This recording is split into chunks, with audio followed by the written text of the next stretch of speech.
There is apparent in the West, from certain mysterious depths, a tendency to oppose the teaching of repeated Earth lives.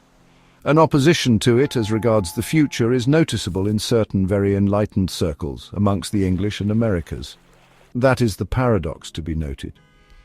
It is desired in certain spiritual centers in the West to cause the gradual cessation of these repeated Earth lives, alternating between birth and death, death and rebirth, so that in the end a quite different arrangement of man's life may be brought about, and means do exist for achieving such a purpose.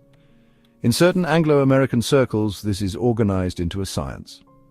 They cultivate especially the powers of perception belonging to the body, which strengthen the subjection of man to the body, through the incoming of forces not belonging entirely to the body, but binding it to the earth. Various practices are intended to bring home vividly to the man of this race that his body belongs to the earth. He is to feel not only I am my arm, my leg, but I am also the force of gravity passing through my limbs. I am the weight which encumbers my hand or arm. A strong physical sense of relationship between the human body and the earthly elements is to be acquired. This strong feeling of relationship between the creature in the physical body and the earth exists today in certain species of apes which have it as their soul life. In them, it can be studied physiologically and zoologically. What is present there can be gradually formed into a system of instruction for human beings. All that has to be done is to develop the coarse side of relationship with nature into a system of bodily education. In saying this, I am neither railing nor criticizing, I am merely stating facts.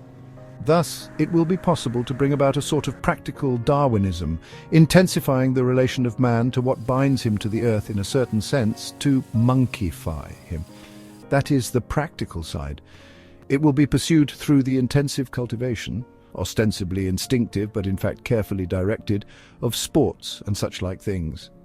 This fetters the soul, drawing it into a sense of kinship with the earthly, with the earth itself.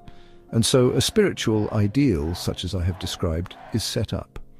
By this means the continuing alternation of spiritual life and physical life will be overcome, and by degrees the ideal will be realized of living in future periods of earth evolution as a kind of phantom, of dwelling on earth in this guise. A very interesting point is that this ideal can be appropriately followed only by the male population, and hence, in spite of all political endeavors, an increasing difference between men and women will arise in Anglo-American civilization. Political endeavors certainly seem to be aimed in the opposite direction, but in the inner depths of their being, men often want something quite different from what they are pursuing by political means. Anglo-American spiritual life will in essence descend to future ages through woman, while that which lives in male bodies will strive towards such an ideal as I have described. This will set the pattern of the future Anglo-American race.